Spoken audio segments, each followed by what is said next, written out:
Agimat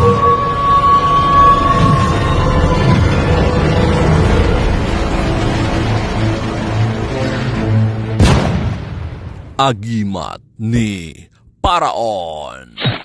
Mga kagimat, liklay to mga kagimat, galing Thailand. Ito yung agimat nila. Ang may-ari mga kagimat ito. Anong gamit ito, bro? Ano siya? Anong gamit? Hindi putukan. Ha? Hindi putukan ng baril. Hindi putukan. Magnet mo, bro. I-try natin kung mamagnet pa o hindi. Kasi para siyang na-welding ba? Try mo. Wala. Walang magnet. Teka, ako. Wala, mga kagimat. Malaman mo kung magnet. Mag-ano siya, magdidikit sila. Ito, wala. Teka. Wala, oh. Kahit konti, wala. Ikaw, bro, idikit kasi isang kamay lang ginamit ko. I-try mo kung magdikit siya. Kung sasabay. Wala.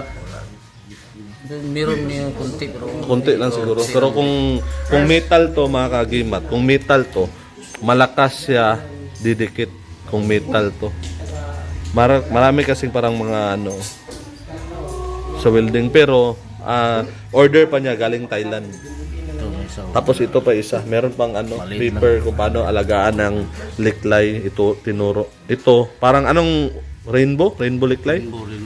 Rainbow Mahal liklay. yan kasi kan rainbow kasi iba-iba yung presyo nila. Mas mahal to, nabili mo. Rainbow, parang rainbow liklay. Rainbow liklay yan. Legit ito mga kagimat. Yung nabilan mo nito, taga Thailand talaga. Kailan talaga may pabawan pa. May pabaon pa na ano. Paano siya gamitin?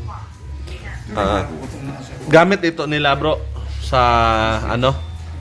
Sa depensa, bro. Muna ilang gamit sa Thailand. So, Thailand. Istingan ako mga Personal mo tong gamit. Dalawa. Maliban dyan, marami siya antingero to mga kagimat. Marami siya mga anting-anting. Marami anting-anting. Liklay mga kagimat. Personal niyang gamit. Marami na nag-try nito at subok na.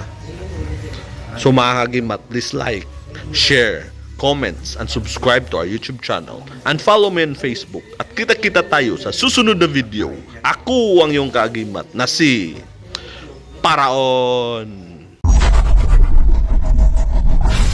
Marami pong salamat sa inyong panunood.